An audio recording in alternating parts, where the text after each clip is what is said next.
A Dog's Life. It was a cold winter day, and Molly was restless. She was hungry and her stomach hurt. Left chained, there was nowhere she could go to escape the cold. Looking toward the house, she could see her family inside. She wished she could go indoors and be with them, even for just a few minutes. Maybe Justin would give her a pat on the head, scratch her ears, and tell her she was a good girl. Maybe Ashley would slip her a scrap of bread when Mom and Dad weren't looking. But no one noticed Molly looking inside longingly. Her doghouse was old and falling apart. It didn't keep out the rain or the freezing wind. She was always cold. Molly hadn't always lived outside.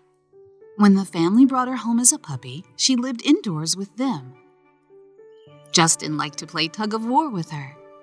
He would throw a tennis ball and laugh as it bounced all over, and Molly happily chased and tried to catch it. At night, Ashley would pick her up, hug and kiss her, and put her on her bed so she could snuggle with her under the covers.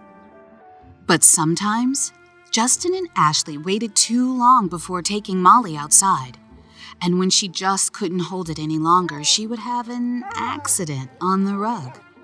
She would get so excited when her family came home that she would jump up on them and try to lick their faces.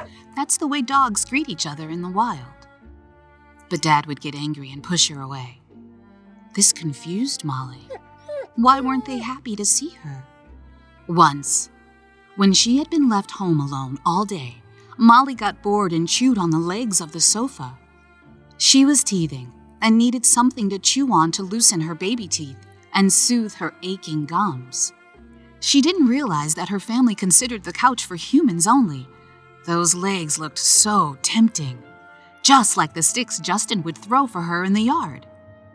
Mom was so angry when she saw what Molly had done that she ordered Justin to take her outside. At first, Molly was excited. She thought she and Justin were going outside to play. But Justin wasn't in the mood to play. He hooked a chain to Molly's collar and went inside without even a backward glance. Molly never went in the house again. Molly had forgotten how long she had been outside. All she remembered was being so hot in the summertime that her head felt like it was on fire. In the winter, she could never get warm and had nowhere to sleep but on the cold, hard ground. She remembered the time when the other dogs started coming around. She didn't understand why they were bothering her, and she wished they would go away. She tried to get away from them, but she couldn't. She had nowhere to run or hide. After that, she remembered being hungry all the time. It seemed like no matter how much she ate, she was still hungry. The cold weather made it worse. She needed extra food to keep her body warm when it was cold outside. She was restless one night. It was very cold, below freezing. Just after midnight, she gave birth to 10 tiny puppies. They were damp and nearly hairless, and no match for the bitter wind. She knew she must do something to keep them warm. She tried to lie on top of them to warm them with her body heat, but it wasn't any use. The puppies grew colder and colder. The next day, Emily, Rachel, and Sam, 3 kids who sometimes visited Molly and brought her treats and petted her, stopped by on the way home from school. From the sidewalk, they could see the tiny puppies lying on the frozen ground. What's that? It looked like puppies. They ran toward Molly to get a closer look.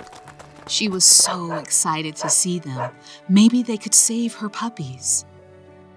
The kids could see that Molly and the puppies needed help. They don't have any food or shelter from the cold. Those poor dogs. We have to do something. Let's tell my mom and see what she thinks we should do. The kids ran to Rachel's house and told her mother what they had found. That's cruelty to animals. Puppies can't survive in the cold. Everybody knows that. I'm calling the animal shelter. When the animal control officer arrived, She took one look at the puppies and at Molly, whose food bowl was empty and whose water bowl was frozen, and who had nothing but a piece of plywood for shelter. She knew immediately what she had to do. She unhooked Molly from her chain and gently gathered up her puppies. Where are you taking her? I'm taking her back to the animal shelter, where she'll be safe and warm. But what will happen to her? We will get her spayed so that she won't have any more puppies. Then we'll try and find her and her puppies new families that will love them and allow them to live indoors. Mom, we could give Molly a home. We'll talk it over with your father when he gets home.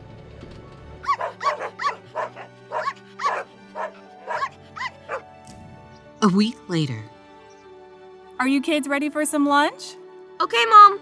We'll be there in a minute. I'm so glad your mom and dad let you adopt Molly. Yeah, after all she's been through, she deserved a good home. I only wish that all dogs who are chained up had someone like us to look out for them. This fictional story was inspired by the true story of a dog in Afton, New York, who gave birth to 10 puppies on a cold January night. Thanks to a group of children who discovered them, the dog's owner was charged with 10 counts of cruelty to animals. Did you know? Dogs study faces to read our expressions, which help them communicate with us and understand what we want them to do. A dog named Rico has learned more than 200 words and can remember the names of toys he hasn't seen in more than a month. Scientists say his learning ability is equal to that of a 3-year-old child. Dogs have a super sensitive sense of smell. That's why they drool and want a taste of food whenever it is around. It all smells so good. A dog named Red at the Battersea Dogs and Cats home in England learned how to open his kennel at night and then went around letting his friends out of their cages. Video cameras showed that he always let out his best friend Lucky first. He and Lucky were found together as strays.